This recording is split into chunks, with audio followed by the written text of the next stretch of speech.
And we are live again. Oh, damn it, that was my sound button.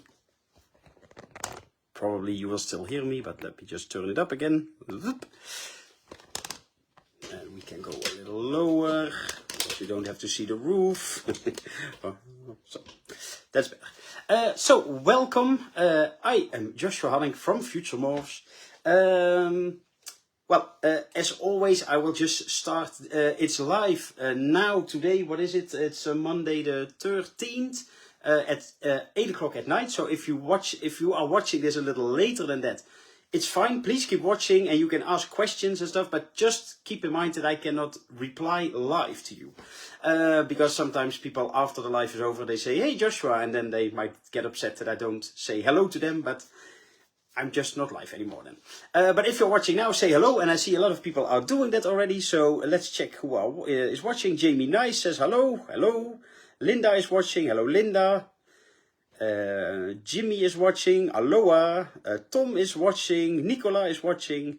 So, as always in all the lives, so people who have watched me before, you can ask anything you want. It can be snake related, breeding related, reptile show related, I don't know, ask me anything. And I will reply to everything, unless it's a really stupid question, then I probably will talk around it. But then you know it's not a... But basically all questions are welcome. Kevin is watching, Denise, Martina, hello. Monique is also watching. Oh, well, Monique, you can still, if you have questions, just let Linda type it then. Benno, goedenavond. So, before we start, I know you are wondering, wow, that is a cool t-shirt that you are wearing. Yes, I know, it is a cool t-shirt. Thanks for the compliment. It came out of nowhere. So this, as you might know, is one of my crypto coins. I will quickly talk about that because some people still don't know what it is. So I did not design it myself, but it was like my idea, and a designer helped me making these designs become possible. And I made 24 different NFTs, different pictures basically. So you have this is a snow. You also have butter, caramel, amel, anerie, and normal. So 6 different morphs, and they all have a different headwear. So this is a unicorn, and you also have a head and a crown and nothing, just a plain head basically. So those are NFTs. So you can buy them on OpenSea if you like NFTs and you like snakes. There are 101 NFTs in total that will be available. If you like NFTs, you can get one. If you think, well, it's just a cool picture, then you can get one. If you think, well, they might become worth a lot in the future when Joshua's dead or something, then you should get one. But probably, let's be honest, they won't make you a lot of money. It's not like an NFT like a crypto punk or a bored ape or something. So don't expect to become a millionaire. But if you are not into NFTs and crypto at all, then you can still buy the t-shirts. You don't need anything for that besides going to FutureMorphs.shop. And you can just order all different, not all, but all different morphs at least, with different heads. So that was my shameless plug about the crypto coins. But if you have any questions about NFTs in general, well, I'm not the biggest expert or something, but at least I know something about it. Or if you want to know something about crypto coins, then you can also ask, of course. But yeah, that's the crypto coins thing. Oh, and by the way, if you buy certain crypto coins, like the little bit more expensive ones, but they're still quite affordable, to be honest, because the cheapest crypto coin you can buy is, well, depending on the Ethereum price, but it's just about $5 or something. So that's pretty cheap. The more expensive ones are a little bit more expensive, but you also get benefits. So you can read everything about that on futuremorphs.com/cryptocoins. That was the shameless plug. Now let's quickly scroll who else was saying hello. We were here. Tom Sluiter says peace. Jamie asked, how was the Ham show? Well, good question. I will go into that as well. Christoph Nuits is watching. Hello. Maarten Scheuter, yes, new t-shirt. Kevin is watching. Hello. Fiona is watching. Aaron is watching from Luxembourg. Dylan. Hello, Dylan. The Ham show was 2 days ago on Saturday. It was... well, it was an okay show. I did not have a table myself, but I was there with my girlfriend Nicola. She had a table with her company. So I was there all day and I helped her and I walked around a lot. So that was a good thing. I could actually walk around and talk to a lot of people. Usually if I'm at a reptile show, I have my own table and I cannot really go for longer than, maybe a pee break or something. So it was quite nice actually for me to be a real visitor for once. When the show opened, it seemed like it was not as busy as it used to be. The June show always was a little less crowded than the other shows. Also probably because it's not the best time of year, at least for babies and stuff. And also like years ago when they first introduced the June show, it was like they introduced that this is the captive bred show. So they at the beginning at least they said like that's the idea about it, but it turns out people just come 4 times a year to Ham with everything they have and want to sell, of course. So it was, well, with stands, it was still busy, of course. The big room was all filled. We were like in the ring, in the arena. In the arena, some tables were missing at least.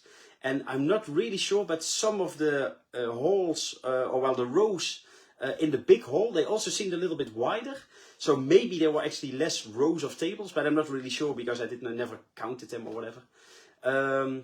Visitor-wise, it was pretty busy, to be honest, especially at 10 o'clock when the doors opened. It actually flooded in as normal. So it was actually quite busy until about 2 o'clock or 2:30. Then it started to slow down. But, it was not a bad show at all.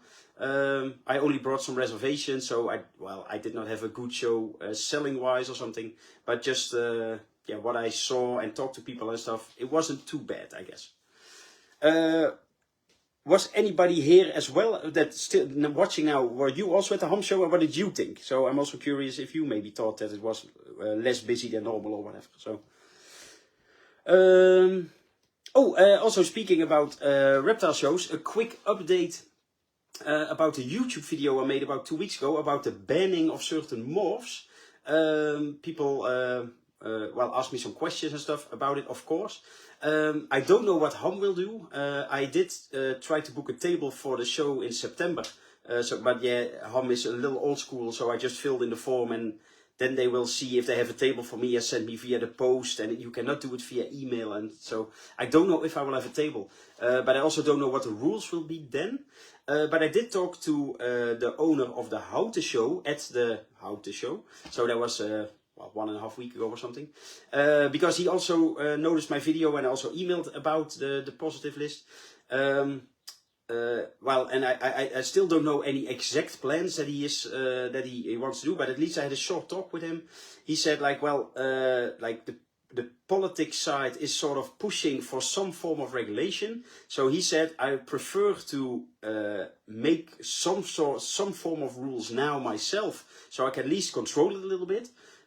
So if politicians or whatever, because in the Netherlands we have quite, at least one sort of big political party that really doesn't like any animals in captivity, basically. So they also don't like birds and fish and whatever. He basically said, if they come and they give us rules, or they are like, and this is all bad, and you have snakes in a box and lizards in plastic boxes and stuff. He said, at least I can show them okay, I am actually trying to make it as good as possible because I have rules and certain morphs that are not allowed here. So on one hand, I can agree with that thought process. On the other hand, my thought process is once you start banning one animal, it's really easy to start banning 2 or 3 or 4 different animals or morphs or whatever. So in general, I'm definitely not the biggest fan of banning anything. But people who live in the Netherlands might know, and if you are not from the Netherlands, then basically the Netherlands does 2 things. Either we ban things like you cannot do this, or they demand things like you have to do this. So they want to decide about everything like normal people like us do, basically. So so the rules will start the next show, and that's end of August, I think. Yeah, the last weekend of August. I think August 28th, but don't quote me on that. I think that's the next Houten show. And before that time, the owner of Houten said he would sort of come out with some rules about some morphs that he would ban, basically. And he said no corn snakes will be banned so far, at least. Because, of course, Scalus was in talks and stuff like that. But he said, the spider ball python was on the list of at least possible morphs he wanted to ban, and the enigma leopard gecko, I think, because they also have neurological issues apparently, but I'm not a leopard gecko guy, so don't quote me on that. But at least that's the update about Houten. So at the moment, if you have corn snakes or you like corn snakes or whatever, you can just go to Houten as a visitor or as a seller, because well, nothing is banned so far at least. So fingers crossed it will stay like that.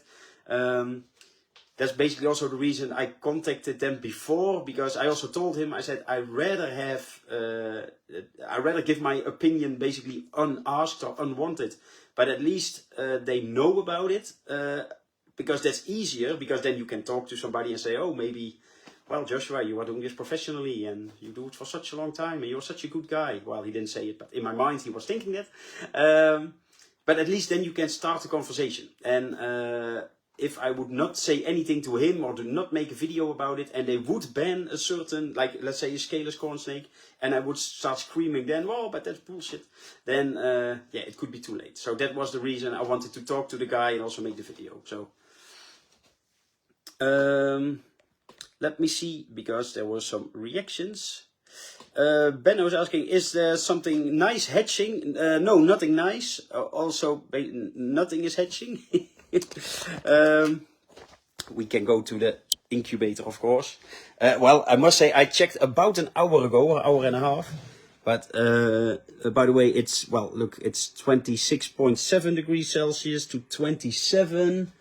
And this one is 27.4 and 26.6. So it's all about 27 degrees. But so far, nothing. Well, this clutch number 2, but it was laid on the same day as clutch number 1. And it's sort of, well, I don't know if it's coincidence, but it's mother and daughter that both laid on the same day. So, yeah, still nothing. So they were laid on April 8th.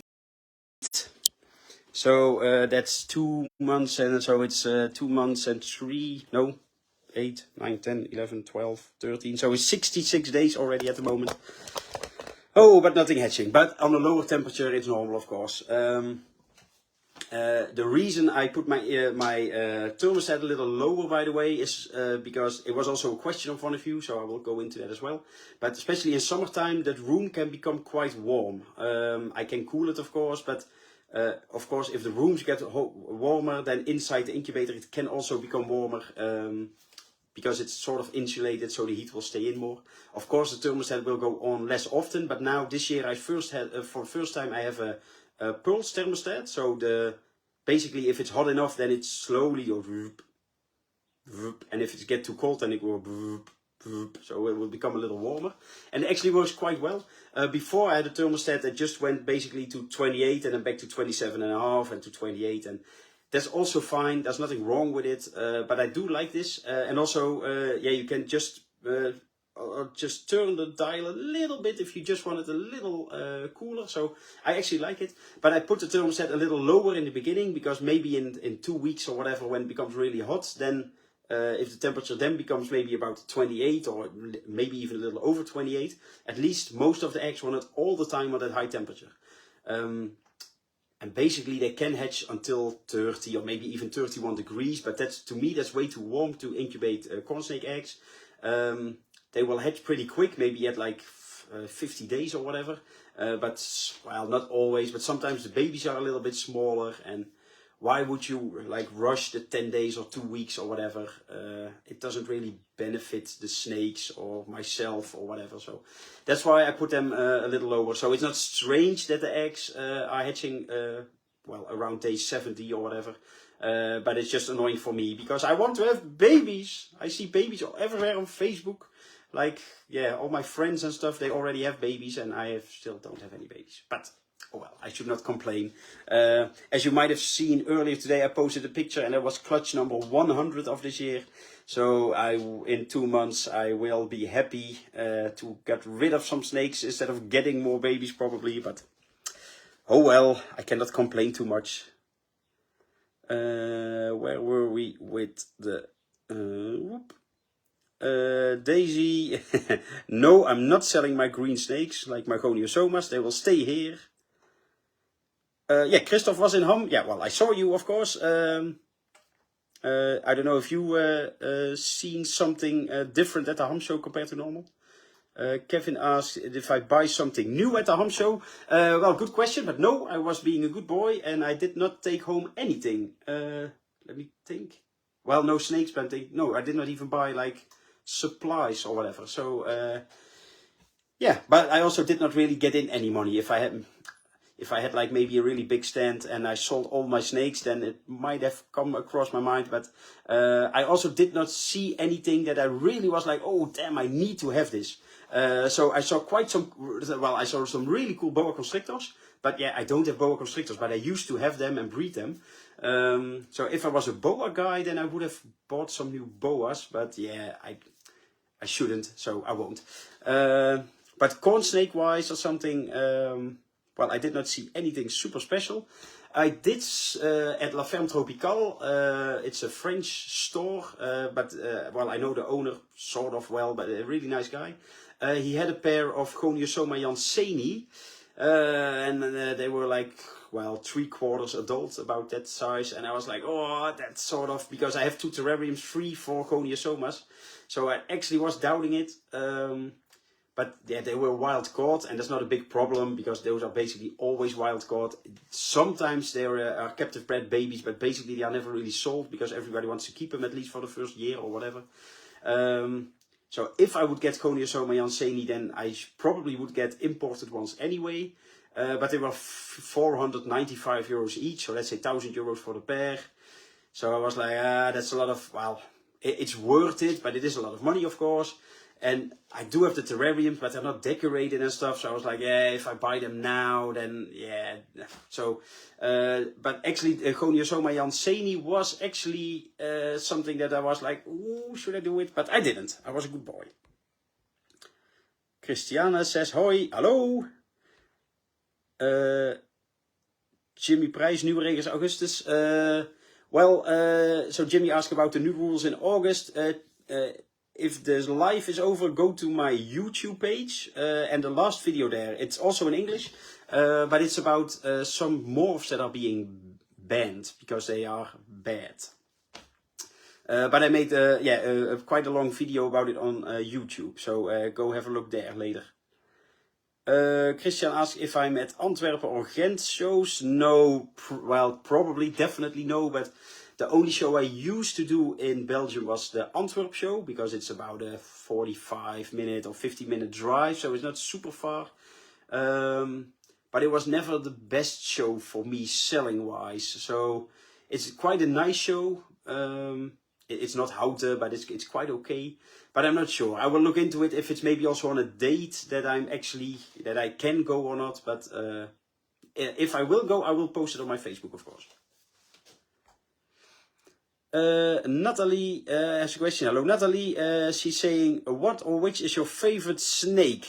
Good question, Natalie, but well, it's because people ask me more often, but to be honest, there's no real good answer for it, because I have, well, as you can see, well, you cannot even see all, but I have quite some snakes, and yeah, I cannot choose a favorite, so it's basically, well, I don't have kids, but if you ask a parent, like, yeah, what is your favorite kid, your favorite child, you can also not really say, well, and maybe you can think of one, but you should not say it. But yeah, I don't really have favorites. At least what I can say in general, I really like caramel combinations. So not just the simple gene caramel, but if you mix it with other stuff, I usually kind of like it, like the greens and yellow colors. But yeah, palmetto gives cool combinations. Of course, mimosa, because, well, it's sort of my morph. But also red factors are really cool. Aztecs are really cool because not just mine, but I have them for quite a while, and I'm making basically my own Aztec line with line breeding, so those are quite cool. And of course the cryptocorns with the nice unicorn is one of my favorites. Subtle hint. Jimmy says he doesn't understand a lot. Speak Dutch. Well, ik kan natuurlijk Nederlands praten, Jimmy. Alleen dan verstaat iedereen buiten Nederland het weer niet. En er zijn ook best wat buitenlandse mensen die kijken. Dus vandaar dat ik Engels praat. So I was saying in Dutch to Jimmy that I have to speak English because there are a lot of people outside the Netherlands that are watching as well. So that's why I always do the lives in English, because I have quite some well, watchers and followers from outside the Netherlands. So just a quick sip, because well, talking a lot will make you thirsty. Oh, Ross has a good question. He says, is there any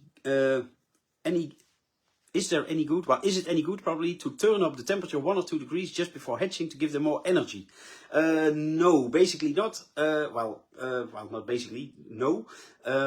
Because if you incubate, well, maybe if you would incubate them at really low temperatures, like below 25 degrees or whatever, then it could work. But you basically incubate them around the temperature that is perfect, or as good as perfect for them. And like I said, they have quite a range, because like 30 or 31 degrees Celsius will be okay. And they will also hatch at 22 or 23 degrees Celsius, but that's really cool, of course. But if you keep them somewhere between, like, well, let's say 26 and 28, or 27 and 28, or something in that range, that's basically a normal temperature, and they don't need any extra heat. So it's not needed anyway. And for me, it would also be really unpractical, because, well, maybe you saw my incubator, but there are a lot of clutches in there. So I cannot heat one box extra, because then all the boxes will be extra heated. So it would be impossible in practice, but also it's definitely not needed in theory or in practice. So oh, well, talking about temperatures, there were 2 questions. I think one was also from Ross, by the way. I will get into that later as well. But 2 questions were posted on Facebook earlier today.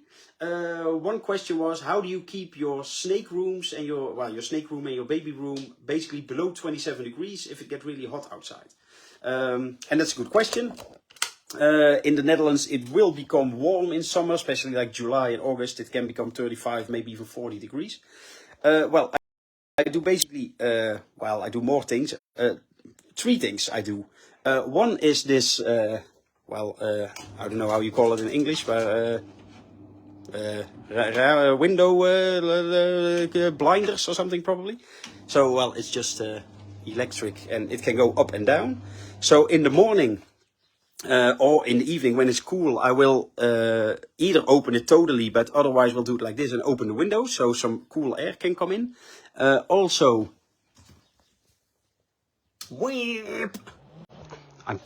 I'm still live. I was too far from the Wi-Fi probably. So I also have like the computer fans. They also work quite well to blow some cool air from outside in. Of course, if it's hot outside, I will just close the windows and also close the blinds, so as much of the heat will stay out. And the third thing I will do is I have a mobile air conditioning unit. Usually, well, depending on how warm it is in the snake rooms, but now it's not here. I have it in the bedroom in case it becomes too warm there. But yeah, it's mobile, so I can put it anywhere. So I do have to have like the hose to go outside the window to blow the hot air out, but that's possible, of course. So I need to open the window a little bit, but then you can actually cool it pretty well because it's, well, I don't know how powerful it is, but at least in the bedroom, if I put it on cold, then it actually blows pretty cold air. So that's also an option. And I could even put it here in the hall, and so it basically blows a little bit into 2 rooms. But yeah, then the hot air will just have to go either downstairs or upstairs or whatever. So that's a little bit more difficult. But so in general, I can manage quite well, and 27 to 28 degrees is not too hot for corn snakes. The downside is normally the snake room is about 25 degrees during the day. I'm just checking the thermometer. It's 25 degrees now at like this level. So at the bottom might be a little cooler, and at the top maybe a little warmer, but about 25 degrees. And at night it drops to 23 or 24, of course. And the heat mats also drop at night a little bit. So 27 to 28 degrees is definitely not too hot.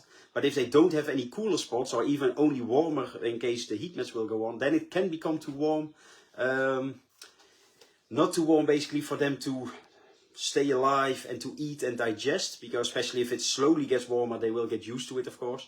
But well, I don't know the maximum range, but you do hear people saying that if you keep especially in breeding time, the males, if you keep them too warm, basically, that their sperm cells will become sort of, well, infertile or not working well or something. So yeah, I would, if in theory like 28 degrees is not too warm, but I would not really advise it to have that as a coolest temperature at least. I do know in America and USA they have like entire halls filled with corn snakes or colubrids in general, and instead of heating every single tub like I do with like heat mats and stuff, they will just the entire room to 27 to 28 degrees. So that actually can work for breeding as well. But I think it's also a matter of what the snakes are used to. So, well, if you have a snake that is used to just 28 degrees and nothing else, and all of a sudden you give him a hot spot of 31 and a cold spot of 25, then he might also sort of get issues with like digesting or whatever. But the other way around as well. So that's the reason I try to keep it a little cooler in the snake rooms than the 27 or 28 degrees. Maarten says shutters. Oh yeah, the shutters will go down. That's the blinds basically. Another question. I think, like I said, it was also from Ross Phillips. But if it was not you, Ross, then sorry, somebody else. The question was, how do I give water to all my snakes? Well, it works quite easy, I think at least. By the way, this is a blood red, a female. Het palmetto and some other stuff. But the water bottles I use are just disposable plastic cups. They are 250 milliliters, but I don't fill them totally, so probably about 200 milliliters or cc is in there. And they are in a ceramic bowl. So this is just for dogs or cats or guinea pigs or whatever. So this way they cannot, well, sometimes they will get in here a little bit, but the adults usually don't. So it stays quite okay like this, so they cannot flip it over. And well, if it's time for changing, I will just throw this out and put a new one in with fresh water. So that's quite, works quite well. And he also asked about the babies. Well, it's almost the same setup, but not totally, because they just have their own water bowl, like no ceramic bowls in there. These are 3-liter Braplast tubs, so they are, I don't know, 12 centimeters high or whatever. And I use these disposable cups. And this is a 100 milliliter or 100 cc cup. And well, I also fill it a little over halfway or something. But yeah, look, it's just like soft plastic. So it's like, how would you say, a food safe boxes, like all of them. They come from a company called Disposable Discounter, and it's basically made for food, like to for restaurants and takeaways and stuff like that. So well, it's sort of safe plastic basically, so it's it doesn't give any. Oh, 7.5 centimeters high, says Nicola. Well, she sells Braplast and Rex, so she might know. So yeah, the plastic is safe to use for drinking water. And they are also recyclable. So if I change them, I will put them in the plastic container, so at least they will get recycled. So yeah, it is a lot of plastic on one hand. On the other hand, if I would have to clean all the boxes, like all the water bowls, I mean, like by hand, it would cost a lot of time. So time-wise, it's not really worth it for me. But also, for the environment, if you have to use a lot of allesreiniger, we say, like cleaning liquid and stuff, that's also, of course, not the best for the environment. So it's always a little balance. But because it's made from recycled plastic and it is made for recycling, that's why I sort of think, well, okay, if I at least put it in the plastic trash instead of normal trash, then I'm sort of okay with it.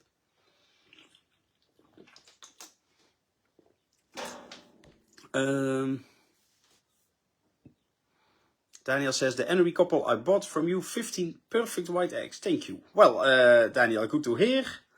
Hope they all hatch fine. Joyce is watching and she wants to see my feet.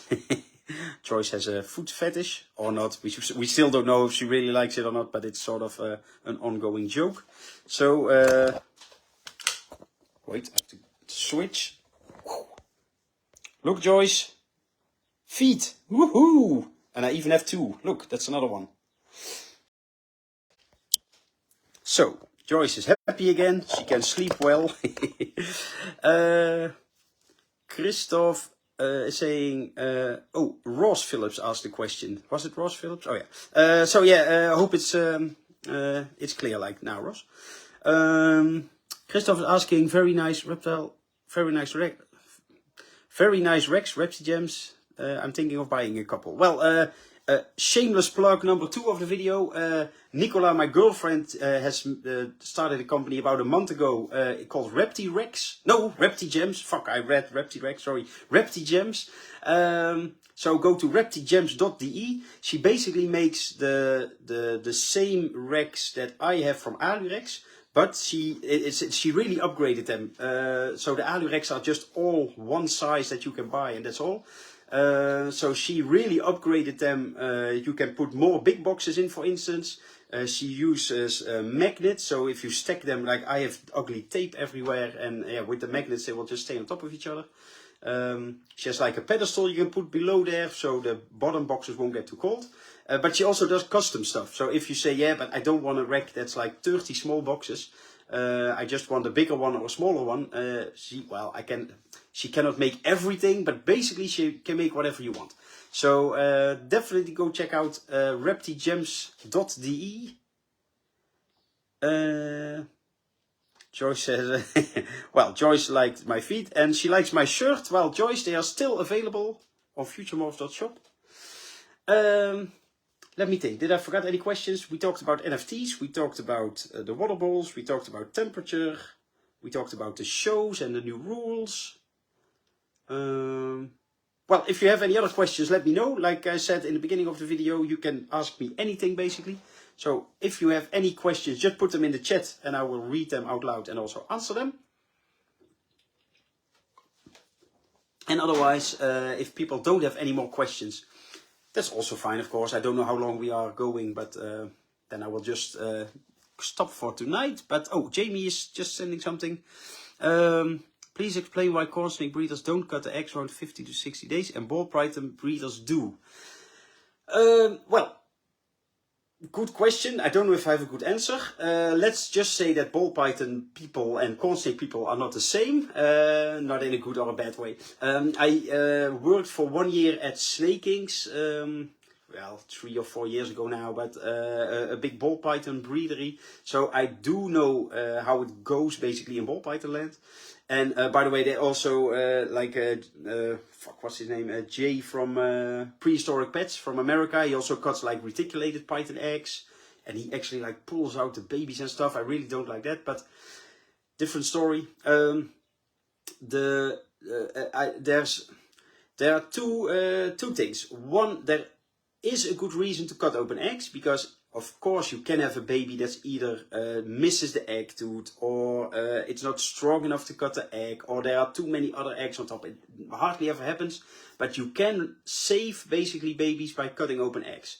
I also cut open my corn snake eggs, but I only do it if like the first baby is hatching, like it made a slit. Then I know, okay, now it's time for all of them to hatch, so then I will cut the eggs. I had it last year. I think I posted it. Yeah, well, I posted, but I think it was last year. There was a baby that had like the umbilical cord around the body, so it could not get out. So I helped it to untangle, so it survived because of that. So it actually will be sort of profitable, I guess. Well, it sounds bad. I don't mean it money-wise, but to save some animals if you cut open the eggs. To me, there's not a real good reason to cut the eggs way before hatching date. So if you know you have, it doesn't matter if it's a python or a corn snake or whatever, if you know they will hatch in 60 days, I don't see a reason to cut open the eggs at day 50. Because the only thing you can do is look and then think, oh, I hit a dreamsicle ball python. Oh, that's cool. And then you have to put it back, leave it in the incubator, and then 10 days later it will crawl out. So the same effect would happen if you would cut open the eggs at day 60, when the first one maybe slit the egg. Then you can cut it. Then it's also fully developed and ready to come out almost. And then you can also think, oh, now it looks even better. So besides knowing what you will hatch 10 days before, I don't really see a benefit to cutting the eggs way before the hatching date. So cutting the eggs is perfectly fine if you ask me. There are some benefits. If you don't do it, it's also fine. I can also see that why people would not do it. But yeah, there's for me no real good reason to do it way early, basically. but if one of you are watching and you have ball pythons or you cut open the eggs really soon, then please explain. Maybe I'm not seeing the reason, but that's just my experience. Daniel is saying one more question. I incubate them 27-28 degrees Celsius. Should I cool them down a little at night? No, well, you can, but you definitely don't have to. So you can actually hatch most snake eggs, but definitely corn snake eggs at a steady temperature. So between 27 and 28 degrees is definitely fine. Of course, in the wild at night, it will cool down, just like it will cool down here in the Netherlands. But the eggs are usually either buried underground or under leaves or in under some, what's it called, like the rotten wood or something. So because of that, it's pretty stable in the wild anyway. So you definitely don't need to cool them down. You can, but yeah, it's definitely not needed. Carol is asking, hi, do you have belly back heat of the emerald room temperature? What temps use for hatchlings? Well, good question. Yes, I do use belly back heat. These are the adult racks. You cannot see the heat mat, but it's under there, like under the metal plate. And it's all hooked up to a thermostat. This is a little older rack. Here you can see that the heat mat is on top of the metal. It still works fine, and it's been like, oh, I don't know how long I have this rack for, at least for a long time, but so it works really well still, but you could see that in theory the mat could break or something if you slide this over. So this is sort of the upgraded version, so that's a little safer. And with the babies, I basically have the same ID, but a little different because it's a heat cable. But there's just the heat cable, and it's, we say gefreesd, so it's like, in the PVC plates, and the boxes just slide over it, like, whoop. And of course it's all hooked up to thermostat as well. Temperature-wise, the babies, the adults, the rooms are both about 25 degrees Celsius, like during the day. Maybe in summertime a degree warmer, and in winter a degree lower, but about 25 degrees. The adults that will be heated about 30 or 30 and a half, well, maybe let's say between 30 and 31 degrees on the hotspot, all hooked onto a thermostat. The babies, oh, and at night it will drop to about 26 degrees. The babies I keep the day and night at the same temperature, so also in the front it's about 24-25 degrees, and at the cable it's between 29 and 30 degrees. Well, yeah, about 30 degrees, let's say. So of course the thermostat goes on and off, so it goes a little like this. Of course you can also cool the babies down a little bit at night, but especially I found that if you keep them the same temperature all day, like 24 hours a day, then I get a little bit better eaters in the beginning and like no digestion issues and stuff. So that's the reason I keep them basically a little bit warmer until they go to a medium-sized box. Then they will get a drop at night, but then they are eating fuzzies already. So. Carol is asking, do you have an eclipse? Well, Christine is asking, maybe, but please tell me what an eclipse is, because I'm, well, I'm not old, but I'm old school, and like, I really could not think of what eclipse, what combination it should be. I don't really keep track of all the 4, 5, 6 genes combinations, which names they have. Like I said, I'm old school, so like a saffron has 3 genes. So if I have a saffron mixed with lavender and striped, I will just call it a saffron lavender striped, and I don't want to make like new names and stuff. Basically, I should, because almost every year I make a new combination that doesn't exist yet. But yeah, I'm just not into all the names. So, well, please tell me what an eclipse is, and then I will let you know if I have one. But yeah, no, I really don't. I'm thinking in my mind, like, can I guess? Maybe it's like, well, an eclipse. It's kijk, sun-kissed. I was just thinking like eclipse, like yeah, maybe something with the sun. Sun-kissed Annery lavender. No, I don't. No, I don't. Well, I'm thinking I don't have anything anymore with... Oh no, I do. I have sun-kissed and restriped. And I do have sun-kissed lavender combinations, like orchid combinations with caramel and striped and hypo and amal and whatever. But no, I don't have that combination. Linda is asking, how do you clean the babies? Do you put them in another Braplast and change the sticker so you can clean in a lot of wraps at the same time? Also good question, but no I don't. I leave them in the same box. Well, it has... your way would also have benefits, but I don't like to mix this, or I'll change the sticker all the time. So if I do, well, of course, sometimes the babies I just remove the poop just with spot cleaning. But if they have to have big cleaning, I just take out the baby. I have quite a nice spray. I'll show you. It's this stuff. So it's from Diversi Sprint 200. It is just a multi-purpose cleaner. You can also use it for glass and whatever. And it comes in quite a big, because it's concentrate, so you get quite a big bottle. You just do one pump in here, so it's just a couple milliliters, and the rest you just fill with water. It's also used at supermarkets and stuff for food departments, so it's quite safe. Well, no, it's just safe. Because if you can use it around human food, then cleaning a snake box is also fine, of course. But it actually works quite nice. Like the poop and the urates and stuff sort of get loose pretty easy with just some paper. Sometimes you have to use a little sponge or whatever. But I will just do 1 or 2 sprays, so it's a little wet. Use paper towel to clean it and also to dry it, of course. You do have to dry it, but you don't have to rinse it out with water or whatever. And then the same snake can go back in the same box. So the cleaning takes a little longer per snake in that case. But otherwise I would have needed basically double the boxes, because then, if I, at least a couple extras, I clean an entire rack is 120 boxes. So I would have to switch all of them and put the stickers on there and then clean the 120 boxes all together. So the cleaning would be a little quicker, but yeah, changing all the stickers and stuff would take maybe more time even. And the downside is I could fuck up, because maybe if I'm not paying attention, then maybe the stickers mix or whatever. So that's why I do it this way. Well, I don't know what time it is, but it feels like it's probably about 50 minutes to an hour or something. Can I see it somewhere? Oh no, just 41 even. Well, then I'm just getting old, because I'm getting a little tired. Well, I'm also having the FutureMorphs Apfelschorle, so maybe I should have had the iced coffee or the energy drink for some extra energy, but well, you can get them next time at a reptile show near you.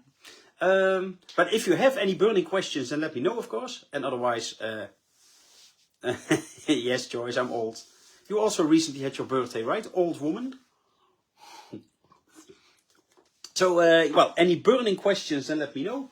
Otherwise, well, I will either answer you with a private message, or I will get back to you in the next video or something. But I know there's a little delay, so I will wait a couple more seconds for your questions. I should have bought some. Waar blijft mijn shirt? Well, if you order it at FutureMorphs.shop, then they will just ship it to you directly, Joyce. But let's talk about it in a private message. Then, so it looks like so far no extra questions. Kevin should have bought some, I don't know, oh, some drinks probably. Well, you should, they're quite nice. So thanks for watching all. If you are not watching this live, then thanks for watching it later. You can message me, of course, but well, again, don't expect any live replies, because now I will end the video. Thanks for watching and see you guys next time. Bye.